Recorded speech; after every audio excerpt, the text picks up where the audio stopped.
years ago. It is because of the resilience of Indian economy, contribution of Indian farmers, industrial workers, policy makers like you and many others. A country which had to import almost from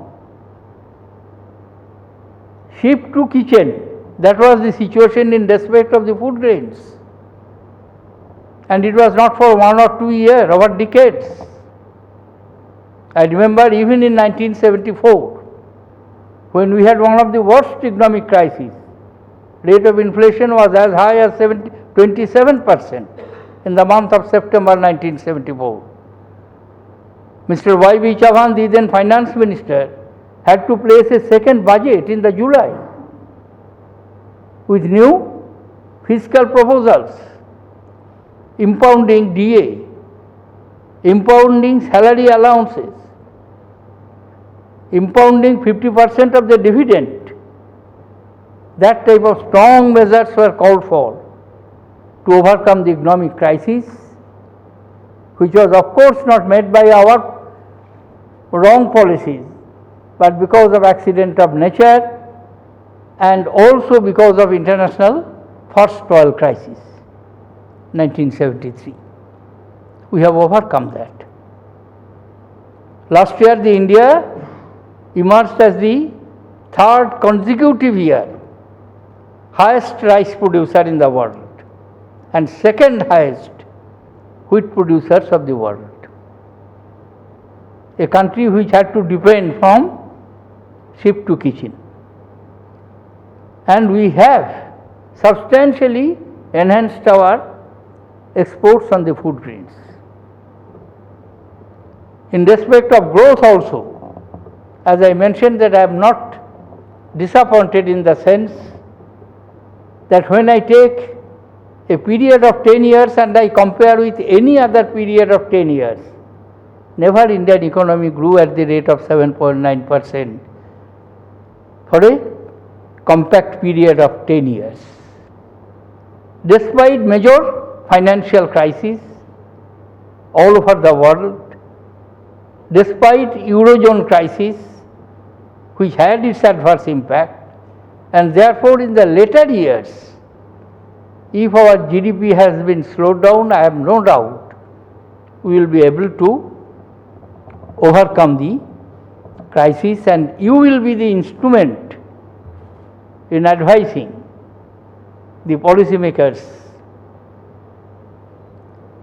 planners. As Dr. Mayaram was telling, I am happy, I knew it. I am happy that your services are required by all line, not only line ministries, but everybody, because they realize and appreciate the value of the sound economic advice in the policy arena, and especially in the complex world. Today, the world has emerged really as a global village. And keeping that in view, especially finance minister always has and finance ministry, that's why rightly so. I think only one department, Mr. Mayaram may correct, has the cadre control authority in the Ministry of Finance, that is Department of Economic Affairs. Revenue, they don't control their cadre. Huh? Achha. Revenue is DOT. No, revenue is DOT, cadre control authority is DOT. Anyway, that I will check up. But the fact is that it is rightly placed under Department of Economic Affairs to be the cadre control authority, and Secretary Economic Affairs, Chief Economic Advisors, all of them take care of it.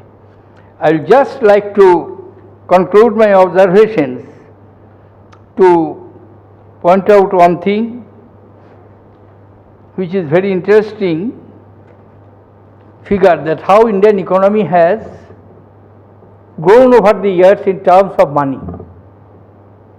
If I remember the first 5-year plan,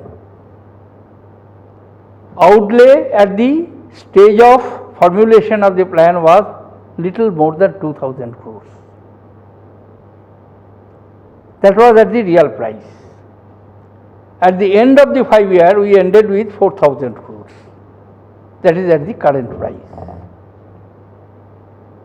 And the 11th plan which we have just completed, the GBS, both budgetary support, public sector outlay, both budgetary support, external, IBR and external resources all taken together, extra budgetary and internal resources all taken together was more than 72 lakh crores of rupees. What phenomenal. The first finance minister, Mr. Shanmugam Chetty, his revenue income for the year 1947-48 was 171 crore. And his expenditure, revenue expenditure was 197 crores, leaving a revenue deficit of 26 crores. Perhaps Mr. Chidambaram gives tax exemptions and relief every day more than 10 times of that, because the revenue collections has become 10.3 lakh crores in 2013-14 and total expenditure was 15.9 lakh crores. That is the size of the Indian economy. Today Indian economy is the basket case. Today it is an emerging vibrant economy. Our current account deficit has been substantially controlled thanks to the policies initiated in the recent years. Rate of inflation has started declining. Our monetary policy has proved its merit,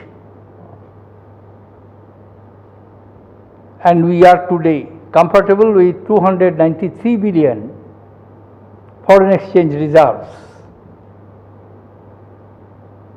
and taking the appropriate steps which will provide the necessary booster to economy. You are entering into your new career at a time when India is still emerging to be the developed country. It is emerging economy.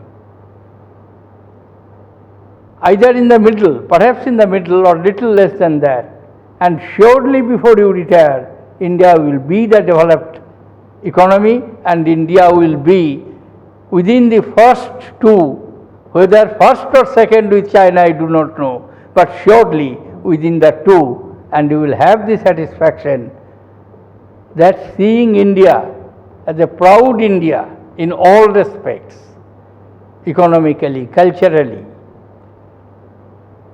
and having stable democratic polity, at that time you are entering into a service when we are emerging, and it is for you to save the future destiny of our country. You would be one of the important instruments in that task. I wish you all success. Thank you, ladies and gentlemen, young officers. Thank you. Honorable President of India, Shri Pranab Mukherjee, Secretary, Department of Economic Affairs, Dr. Arvind Mayaram, and my colleagues. I feel humbled to propose vote of thanks to the Honorable President of India for taking time out from his busy schedule for this meeting with the Indian Economic Service probationers of 2013 batch. Meeting the Honorable President of India in person, in whose name the whole work of Government of India is conducted, is indeed a moment of privilege in the lives of these IAS officers. The officers would cherish these moments throughout their lives. Honorable President of India has given in nutshell the history of economic growth of the country and the challenges faced by the policymakers since independence. The advice of Honorable President of India would encourage and motivate these officers to come up to the expectations and contribute their might to the economic policy making of the country. And I assure you, sir, that with your hopes and expectations from the officers would be met fully, and India will reach the first or second economy in the times to come. This meeting would not only boost the morale of the probationers but also of all the officers of the service. Once again, I would like to express our heartfelt thanks to Honorable President of India for this meeting. I would also like to thank Secretary Department of Economic Affairs for his constant encouragement and support to the IES officers. Last but not least, I would like to thank all the officials of President's Secretariat, without whose support this event would not have been possible. Thank you.